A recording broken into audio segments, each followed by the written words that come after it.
Oh, hey everybody. It's Colt with God Fearing Games.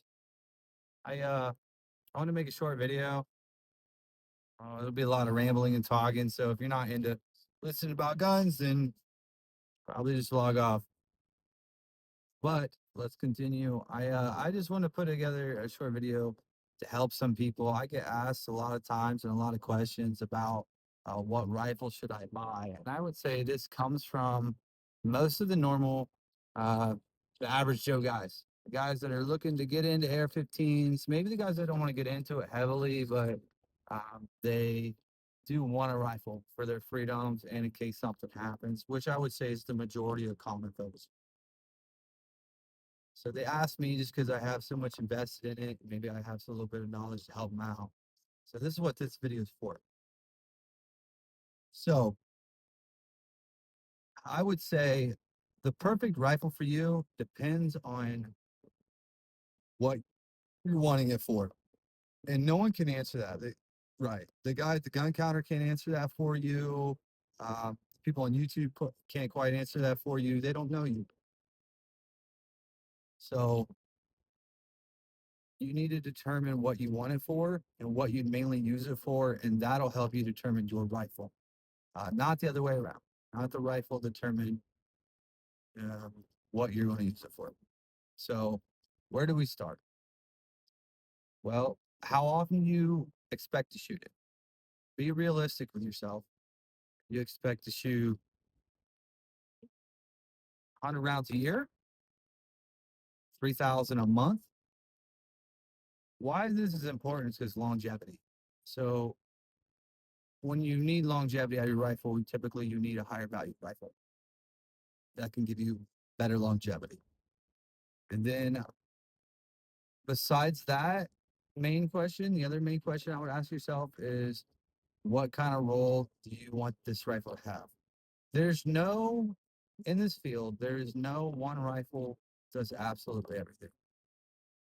There's a general purpose rifle, a recce, that's decent at a lot of things. Consider this your jack of all trades, but it's not great, excellent at anything. And this is where I'd probably steer people. But ask yourself, what do you want it for? Obviously, a 16-inch will work better for longer ranges, 16 plus. And then you can go all the way down to short barrel rifles. These will work better for your closer CQB type holes.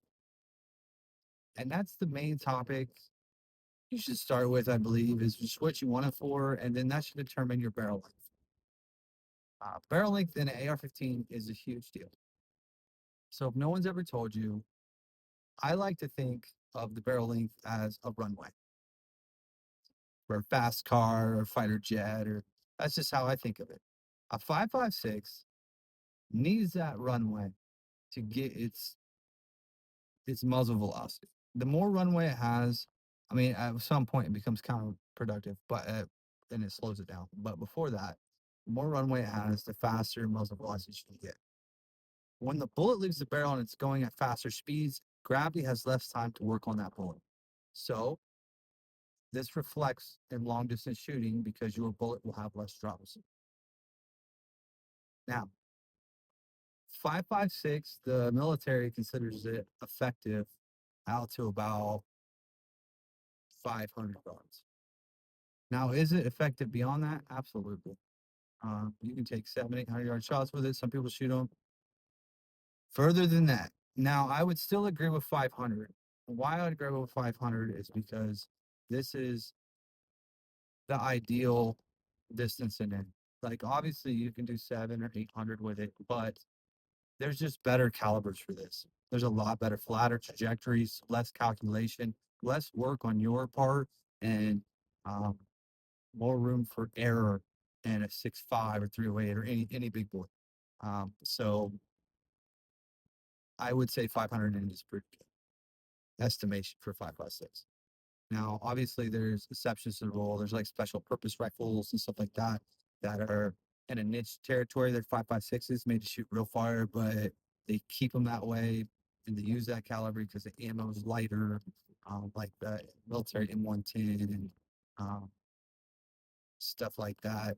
But to be honest, most of the time when you're going with like a precision long barreled special purpose AR-15, it's not as much as further ranges as it is accuracy at set ranges at 5 at 600 for sure rounds on impact. But that's getting into the weeds. So the main question is just what are you going to use it for? Do you want it for longer shots? Do you want it for close range? Close range, obviously, you want a shorter barrel. A long barrel is can be overcomes over. Yeah, it can be too much in short in close ranges. Uh, Now, can it be done? Absolutely. I mean, there was one point that our military used 20-inch AR-15s to clear homes, so it can absolutely be done. Is it ideal? No, short barrels more ideal. So once you determine kind of what you want to do with it, then you can determine your barrel length. So 16 inches can be a general purpose recce, a jack of all trades, or a special purpose. Put a finer scope on it, get more precise hits. A little bit heavy to wield up close, but you cannot. You got your short barrels, your 10-3s, your 10-5s, your 11s, your 11-5s at closer ranges. Now, if you want to go close range, let's touch on them. There's a couple I just mentioned to the 10-inch to 11-5 for good short range. We used to use like 10, 10-3, 10-5 a lot. And then recently, more in recent times, we've kind of switched. And a lot of people use like 11-5s. Why 11-5s? 11-5s give you, sorry, this road is crazy bumpy. 11-5s give you uh, further well time. What does this mean? This means you get increased reliability. I think like the 1 inch can give you like 40% increased reliability, which is a lot. Now, can you get 10-3s and 10-5s that are reliable? Yeah, absolutely can. Keep in mind the shorter barrel you go, the shorter gas system that AR-15 has. What does this mean? A little bit more punchier, usually a little bit more gassy, and it wears parts out a little faster. Now, does it wear it out to the point of concern? No, I don't believe so. Especially if the machining is good, so you're getting even wear on the machining and stuff in all the right places. But it is something to know. So then there's like 12, 12.5 inch barrels. These are, to be honest, these are great barrel lengths. I think they're amazing barrel lengths. The reason no one really uses them is because if you want a 12.5, you're almost better off going with 13.7. And for those of you who don't know, um, in the United States, you have to have at least a 16-inch barrel. Okay. So you got to have a 16-inch barrel for it to be legal. If it's under 16, it has to be a pistol, which you can have an AR-15 pistol with a brace and use it, but there's a couple drawbacks. One, it can't have a vertical grip. Two, it's got to have a pistol brace. Uh, Now, a lot of people like vertical grips and pistol and stocks, so that's a problem if you like that. Um, Now, if you go 13.7, what they typically do is they actually, if you go like a 13.7, it's pin and welded. It's called pin and weld, and they tack weld a flash hider to the set barrel. So your muzzle device is pinned to the barrel. What this does is this makes it, in the ATF and government's eyes, one piece. So at the end of that muzzle device is actually 16 inches, usually on the butt, or a little bit past. Um, this makes it legal. It classifies it as a rifle. So then you can put whatever you want on it, still maintain that little bit shorter length. Now you can see why this would be kind of a plus side if you're looking at like a 12.5. It's, goes a little bit more, and I can have full rifle, not worry about nothing, and I don't have to use a dumbass pistol brace. Uh, and then you got like 16 inches. That's really 13.7. You got 14.5 too, which is also a good choice. It's usually penny welding. Then you got straight 16. You can do whatever you want with the muzzle device, do whatever you want with the stock, do whatever you want with any of it. Um, so that's the first decision I would make is barrel length. But after just determining what you want to do with it, the first decision to the gun is barrel length. Then the second decision is optics, and then go with optics that make sense. That's one of the biggest issues I see, to be honest with you, is people that put guns together or buy a gun and they set it up and it just don't make any sense. This is a pet peeve of mine. And like for example, if you put a scope optic on a 10 inch, probably shouldn't do it. If you're a really good shooter and I see you at the range and you're a tack drive shooter, I'm not gonna question it. You're doing it for some set reason. But if you're just a regular guy, don't try to reinvent the wheel. It doesn't really make sense because it doesn't really make sense. That's why it don't make sense. Um, so on me personally, if it's 16 inches, it's getting an LPVO, an MPVO. What are those? Those are just the scopes. LPVOs like 1 to 6, 1 to 10. Um, low power variable optic, what it stands for. MPVOs, medium power variable optic. So these are like 212s or something like that. So usually on an LPVO, you can go all the way down to zero and use it as a red dot. On a MPVO, you can't go to zero. So you can either shoot close range targets at a 2 or 4 power, or do what's called piggybacking a red dot. Put a red dot somewhere above the scope or to the side of the scope, and use that for close range. It's getting that, or it's getting a precision scope. And I would do that from 13/7 to 16s. That's what I would do it for. I mean, you can put a red dot on a 13/7. That's cool too, but it's kind of in that gray territory. For me personally, I'm usually red dotting stuff under that. Um, I wouldn't hesitate neither if I want to red dot 13/7. I will do as I wish. Now, I always suggest a magnifier, even on a 10. That'll just for positive ID. At 300 yards, you can't really tell who you're shooting at or what you're shooting at 100%. So that magnification is always a good option. I do want to touch on the guns, the brands, and such. So when you get into ARs, you'll realize there's a tier list. Uh, you can look this up on Google, and it'll show you tier lists people's created. Everyone their mom's created one, and this shows you ARs from good to bad, or from bad to good, and they rank them based off just how good they are, and their prices reflect that. So most of the people that I meet that are asking me this question don't want to go out and spend $3,000 on a rifle, but they also don't want to buy a piece of junk. Now some are set to buy a piece of junk, and I'm here to try to help you not to buy a piece of junk. But if that's what you wish, and it fits your goals, not to buy a piece of junk, but it fits your goals as in that's all you want to do with the rifle, and it won't hurt your goals at all, and that's fine. Do what you wish. But um in the bottom tier,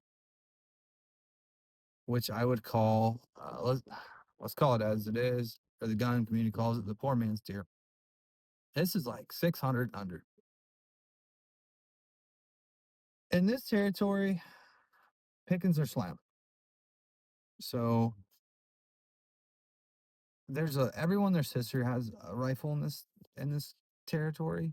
Manufacturers, there's a million manufacturers making rifles in this territory. And if I give you any advice in this territory, it's that stick with something tried and true. So in this territory, there's still stuff for you that you can get, and that'd be PSA, Ruger, Smith and Wesson, DPMS, Bushmaster, and I'm sure I'm missing some because I ain't got the list in front of me to look. But these are companies that have a back history, right, of making tons of firearms and doing a good job. There's nothing wrong with these rifles. Oh, with a Smith and Wesson, there's nothing wrong with it. They fire well, they're decently accurate, they're made well. You're not going to have a problem with their quality control. I'm sure there's hiccups here and there, but as it goes for the majority, you're not going to have any problems. These are great companies.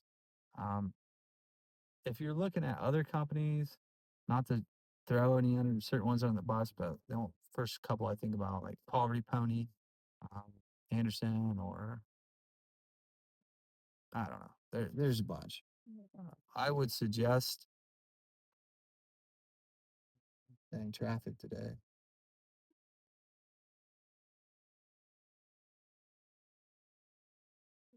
Are you gonna go, buddy? I would suggest just not to do that. Not to buy those companies. Take your money, if it costs $200 more dollars. Take your money and put the $200 towards it and get yourself a Ruger or something. And these rifles might not look as cool because usually they're stripped down versions. So they are you're getting the basic level of this rifle, like a Smith& and Wesson, you're getting the old school A2 front. You might get a plastic handguard instead of an M-lock. But those are things you can upgrade later. And what matters is the rifle is reliable and does its job. Those upgradable parts you can upgrade. That's fine. And that's what I would suggest. Hold on one second. There's traffic. Restart the videos. There's just too much traffic. Um, but yes. So then there is the middle tier, low middle tier. So 1,800 or so. Usually, I like to see that higher, like $1,000 value to 1,400, 1,500. This is a good tier. To be honest, this is all you need. Not for everybody, but for the regular guys, this is all you need. In this tier, even the best shooters, warriors can agree that there's good rifles in this tier that you can rely your life on. To me, there's an obvious winner in this tier. Like I said, I'm not looking at the list, but one of my favorite companies pops out. That's BCM. BCM's in this tier. They make exceptional rifles. They are great rifles. Um, they're just reliable as get out. And then when you start going higher, you start getting kind of diminishing returns, but you still get some returns. You start getting more features, ambi lowers, cold hammer forged barrels. If you don't know what those are better barrels. They have more longevity for round counts and such, higher round counts and such. But these are in the high round counts, so you need to be shooting a lot. If you're shooting that much, then yes. But to be honest, you don't need to jump to a cold hammer forged barrel. You can get a nitride barrel. That's the traditional mil spec style barrel, and there's really good nitride barrels. I mean, it's not like cold hammer forged is even better. There's button nitride barrels that are cat's meow and tack drivers. Um, cold hammer forged just gives you a little bit more longevity, and there's tack drivers in there too. But you don't got to jump straight to cold hammer forged. And to be honest, if you want to upgrade a barrel like that later and you shoot out a nitride barrel, props to you because that's an achievement and it's worth an upgraded barrel. So, and what was else? You start getting better company names like Noveski and HK. You might get different operational systems like piston driven. You might get upgrades to the Stoner platform, which is just the AR-15 platform, which is like dual butterfly extractors from LMT or Knights Armament or something like that. Uh, and these are all Gucci and plush. These are awesome, but they're not needed uh, in most cases. That's don't get me wrong. Yeah, those are some of my favorite rifles, but you don't technically need that. Um, I don't even need that. BCM's fine. Daniel Defense is an awesome company. I love Daniel Defense. They're at most of all good gun stores. They're easily accessible and they are great rifles. One of my favorite rifles. I've traded so many rifles throughout times and have shot so many from Knights Armaments to Nebeskis to Radians to ADMs to all of it. Um, what I can tell you though is I've traded a bunch of these rifles and I have one rifle that's never changed. It's still on my wall. Um, and that's the fence. Ooh, bumpy, bumpy, bumpy. That's a Daniel defense. And it's been such a good rifle. And because of the amount of time I have on it, I'd never get rid of it. I'd never trade it. It's a great rifle. Um, it is solid. It's ate everything I've fed it. It's a tack driver. It's reliable. And it's a 16. I don't really prefer 16s, not for what I do. But I love the rifle. It's an absolute great rifle. Um, but Daniel defense in my opinion, are a little bit overpriced. I know I get a lot of hate for that. And I don't mean they're overpriced in the sense of like they're not worth the money.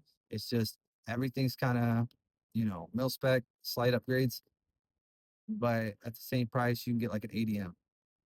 That's a great rifle. So if you're in that territory of value, you can get an ADM.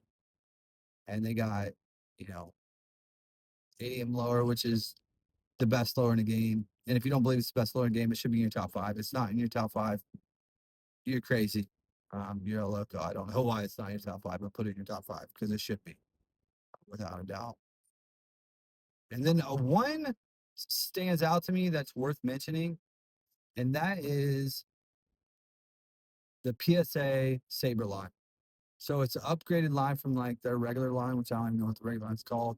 Has a little bit better quality control, but the amount of stuff you get on this rifle for its price point, it's in the middle price point. It's like $1,300, $1,400 as of now, I think. Um, you can get an FN barrel that is amazing on it. You can get um, it comes with Sneeko springs. It comes with Hyperfire trigger. It comes with 13.7 barrel. It comes or 16 or whatever you want. There's tons of options. It comes with a CNC lower and upper that made together beautifully and A&B controls. This is a great choice.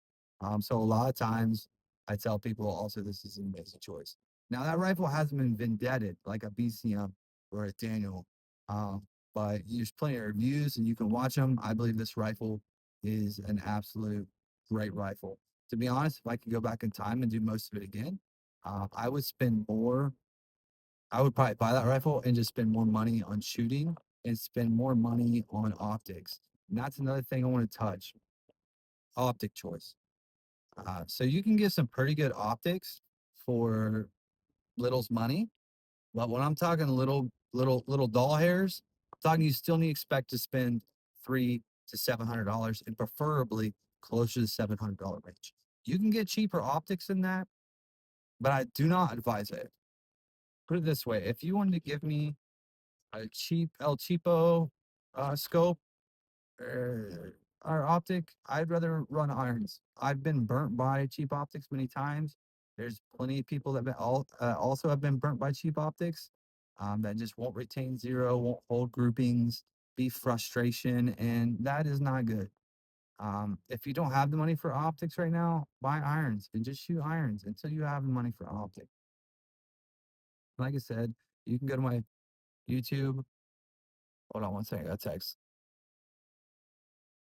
But and find an optic video about optics, and we could talk more about optics and optic choices and what you're getting for the bang for your buck and stuff like that. But to keep it simple, um, yeah, don't buy if you don't have enough money for both. The other thing to do is please don't buy a cheap rifle and a cheap optic. That's just going to give you trouble. Take your money, use your optic money to buy your rifle, buy yourself a rifle. Uh, that's at least like a Ruger or Smith& and Wesson or something, BCM if you want to go middle tier. And shoot irons. Shoot irons. There's nothing wrong with shooting irons, to be honest. Optics make everything better, yes, but you should be decently proficient with irons. And it's a lost skill because we don't, most of my generation, the younger generation, we don't care about irons at all. And I'll say I don't care about irons at all. I care about being proficient with them, but obviously I do not enjoy them. Um, Yeah, and then I would like to advise you don't do what I did and don't go chasing the best triggers and the best accessories. Don't, especially if you're a working man. If you have the money, absolutely. If you have the money, this none of this applies to you. Go buy yourself a dang Night Force, stick it on a Noveske rifle, and buy Geisley triggers and buy all the Gucci stuff. That's stuff I absolutely love. But if you don't have the money, you're a hardworking man like I am, and you're blue collar or something, don't kill yourself trying to get the best of the best. Um, and I'm not saying buy cheap either, but duty grade is awesome. Now, the only thing I advise above duty grade is like your trigger. The trigger is going to it's going to be something you're definitely going to upgrade, and it will help your performance. But even that, like, see, take example. I used to buy Geisley. $350 triggers. They're my favorite trigger company, and they still remain my favorite trigger. Like my favorite trigger remains a Geisley. But at the same time, like I started using other trigger companies, and man, I got $100 trigger that I've put in 3 guns, and I absolutely love that trigger. Why is the Geisley better? I don't know if the Geisley is better. I think the Geisley, why is it still my favorite? Because I have so much trigger time on set Geisley in my Daniel and another rifle that I it's so predictable for me when it breaks, when it sets. I don't even have to think about my mind when I'm doing splits. Um, but that's why. But I've stopped buying them. I started buying these other triggers, and we could talk about that in another video. But uh, because the other triggers offer crisp breaks, short travels, good clean resets, cheaper value, and reliability. Uh, but that's I just use that for an example. You don't have to chase the best things. There's things that are that will do the job. Example, like I can have a Noveski and a BCM, and my splits when I shoot are just as fast with the right trigger. They're just as fast. There's no difference. I can control them just as good. Now, is the Noveski a little bit smoother and tuned better? Yeah, it is. Without a doubt. Also, for $100, I can tune the Ruger. Now, will it be just as smooth? It's not just buttery and smooth, but still, I work it proficiently. Proficiently, wow. The things I notice are very small. Um, so yeah, that's just some things I want to talk about and touch on. Maybe help you make a decision. So I guess sum all this up. Shoot for a duty grade rifle. Get yourself, I don't know, if you're in $1,200 range or so, a BCM, or try to find a used Daniel defense. And if you ain't got that much money, and you don't want to buy something used, and you ain't got that much money, buy yourself, you going low tier, buy yourself a reputable company. Smith, Ruger, Bushmaster. And there's no right answer in those categories. And get some trigger time, man. Shoot. That's what matters.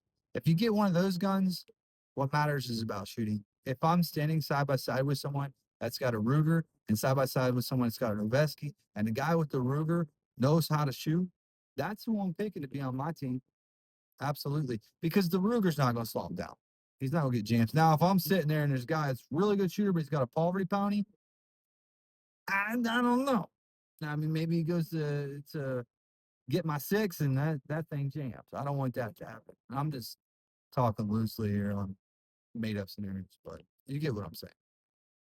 Uh, so yeah, take your money and invest your money if you can in better optics. To be honest, if I could do it again, I would just buy, like I said, probably upgrade like the Saber line from PSA, and I just slap a real good red dot on there and a real good suppressor, and I'd be happy as a kitten in my mitten spin. Um, that's all you need for most people, even for me. I shoot a lot, shoot a lot. And if I buy a PSA, is there a chance that I could wear something out quicker? Yeah, but I also know what to look for. And you just look for uneven wears. It's not complicated. Check your gas seals and such. And I'm not worried. I'd run that any day of the week. As long as I shot, 1,000 rounds through it and I feel comfortable after evaluating it. Yeah, I'd run it. Um, because this game can get expensive. After you buy suppressors and triggers and such, you could be in the $5,000-6,000 territory. You could be way more than that. You could spend $6,000 on 5 to 6 on a night, or a Noveski they don't make anymore, or something crazy. So yeah, that's my story. I'm sticking to it. I just want to share that info and give out info that I wish I would have known before I got into ARs. It might have helped me make choices. Um, and if you're buying assault rifle and you're wondering if it should be an AR-15 or an AK, it should be an AR-15, and maybe I'll make another video of why. But y'all have a great day. God bless you all. Get that rifle, get to shooting, and have a good day. Peace.